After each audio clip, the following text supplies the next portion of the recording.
Hello friends, அனைவருக்கும் வணக்கம். So இன்றைக்கி விலாக் என்னென்னு பார்த்தீங்கன்னா, நம்ம ரெஸ்டாரண்ட் வந்திருக்கோம். ரொம்ப நாளுக்கு அப்புறமா ரெஸ்டாரண்ட் வந்திருக்கோங்க சாப்பிட்றதுக்கு. லாஸ்ட் டைம் ஒரு ரெஸ்டாரண்ட்டுக்கு போயிருந்தோம். அங்கே பார்த்தீங்கன்னா கொஞ்சம் ஃபுட் எதுவும் சரியில்லை. நம்ம எதை ஆர்டர் பண்ணாலும் அதில் ஒரு இனிப்பு கலந்த மாதிரி ஒரு டேஸ்ட் வந்துட்டுருக்கு. அது எங்களுக்கு பிடிக்கல. ஸோ அதனால் வேண்டாம், இது ஆல்ரெடி இந்த ஹோட்டலுக்கு நாங்கள் வந்திருக்கோம். ரொம்ப கிட்டத்தட்ட வருஷமே ஆயிடுச்சுன்னு வச்சுக்கோங்களேன் இந்த ஹோட்டலுக்கு ஸோ அதனால் சரி திரும்பியும் இங்கேயே வந்துடலாம் அப்படின்ட்டு வந்துட்டோம். இங்கே ஒரு பொண்ணு நல்லா தெரியும்.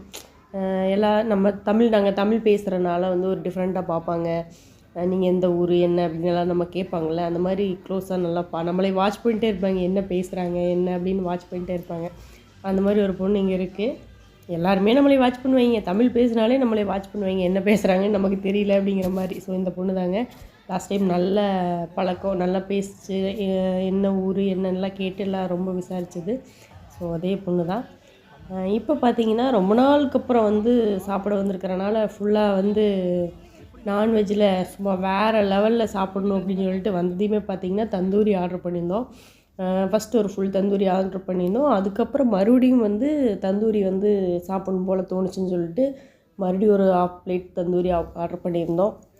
என்னென்ன ஆர்டர் பண்ணியிருந்தோன்னு பார்த்தீங்கன்னா தந்தூரி அண்ட் பிரியாணி, நான், அதுக்கப்புறம் இங்கே பன் புரோட்டான்னு சொல்லிட்டு நம்ம ஊரில் புரோட்டா கிடைக்கும். இங்கே பன் புரோட்டான்னு கிடைக்கும். அதுவும் கோதுமை மாவில் தான் செஞ்சுருப்பாங்க.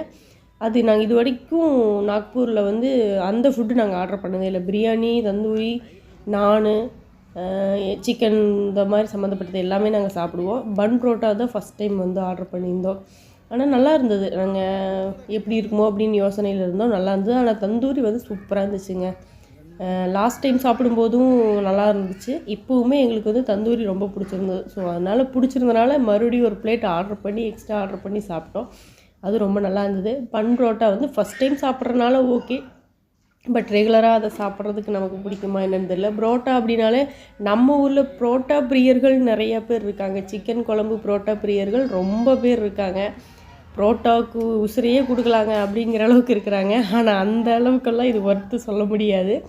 எனக்கு நம்ம ஊர்லேயே நான் புரோட்டா சாப்பிட மாட்டேன் விரும்பி. ஸோ அதனால் இங்கே எல்லோரும் சாப்பிட்டாங்க.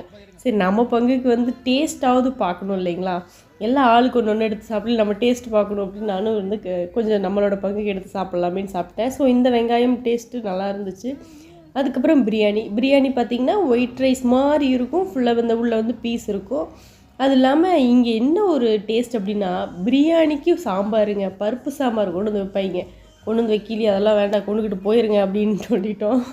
அதுக்கப்புறம் பார்த்திங்கன்னா இந்த ஒயிட் கலரில் என்ன வைக்கிறாங்க பார்த்திங்களா, அது பாயாசம்லாம் இல்லைங்க. அது மோரை தாளித்த மாதிரி இருக்கும். எந்த டேஸ்ட்டுமே இல்லாமல், அது தண்ணின்னு சொல்ல முடியாது, மோருன்னு சொல்ல முடியாது. அது ஒரு விதமான டேஸ்ட்டில் இருக்கும். அது கடி இங்கே சொல்லுவாங்க. அது மஞ்சத்தூள் போட மறந்துட்டாங்க போல். இல்லைன்னா அது கடி மஞ்சள் கலரில் நல்லா தாளித்து வச்சுருப்பாங்க மோரை. அதுக்கப்புறம் நான் சொன்னோம், பட்டர் நான் சொன்னோம். நான் சொன்ன செகண்ட்லேயே சாப்பிட்றணுங்க. ஒரு 10 நிமிஷம் 5 நிமிஷம் லேட்டாகி கொஞ்சம் வெயிட் பண்ணி சாப்பிட்டோம்னாலும் சாப்பிட முடியாது. ரொம்ப நாளுக்கு அப்புறம் வரங்காட்டி ஆசைப்பட்டு பசங்க நான் அதுக்கு தனியாக சிக்கன் கறி இதெல்லாம் சொன்னானுங்க சாப்பிட்ணுன்ட்டு. கடைசியில் சாப்பிட்டு முடிக்கையில் பசங்க திணறி போயிட்டாங்க. நான் முன்னாடியே சொல்லிட்டேன், எனக்கு நான்லாம் வேண்டாம்ப்பா அப்படின்ட்டேன். அவங்க இல்லை வேணும்னு சொல்லி ஆர்டர் பண்ணி கடைசியில் பார்த்திங்கன்னா அந்த லாஸ்ட்டாக நானுக்கு சொன்ன சிக்கன் கிரேவி சாப்பிடவே இல்லை. அதை அப்படியே பார்சல் பண்ணிட்டோம். முடியாதுப்பா அப்படின்ட்டு. ஃபைனல் டச்சிங் கூல்ட்ரிங்க்ஸ்லாம் ஏதாவது குடிக்கிறீங்களான்னு கேட்டாங்க. அது நாங்கள் ஸ்ப்ரைட் அது இதுன்னு 2 வாங்கி எல்லாம் குடித்தாங்க. அதுக்கப்புறம் ஃபைனலாக மறுபடியும் ஐஸ்கிரீம் இருக்குது சாப்பிட்றீங்களா, குல்பி அப்படின்னு சொன்னாங்க. மட்கா குல்பி அப்படின்னு சொல்லுங்காட்டி நாங்கள் இங்கே குல்பி ஃபேவரட் நாக்பூரில். அது விரும்பி சாப்பிடுவோம். ஸோ நாங்கள் அந்த குல்பின்னு நினச்சிட்டு எல்லோரும் ஆளுக்கு ஒரு குல்பி சொல்லலாம் அப்படின்னு சொல்லிட்டு சொன்னோம். ஆனால் இவங்க ஃபைனலாக அது ஒரு கப்பு மாதிரி இருக்குமே, அதில் இருக்கிற ஐஸ்கிரீம் கொண்டு கொடுப்பாங்கன்னு நாங்கள் எதிர்பார்க்கவே இல்லை. நாங்கள் நாக்பூரில் குல்பி 10 ரூபாய்க்கு ஒரு குல்பி நாங்கள் எப்பவுமே சாப்பிடுவோம். அது செம்ம டேஸ்ட்டாக இருக்கும். அதனால் மட்கா குல்பிங்காட்டி சரி ஓகே நம்ம எல்லாம் ஆளுக்கு ஒன்று வாங்கலான்ட்டு வாங்கிட்டு பார்த்தா கடைசியில் இந்த மாதிரி ஆயிடுச்சு ஐஸ்கிரீமு. ஃபைனலி எல்லாம் சாப்பிட்டு முடிச்சுட்டு பெல்லு வந்துச்சு. ஃபுல்லாக கட்டிட்டு வந்துட்டோம். ஓகே ஃப்ரெண்ட்ஸ், வீடியோ பிடிச்சிருந்தா லைக் பண்ணுங்கள்.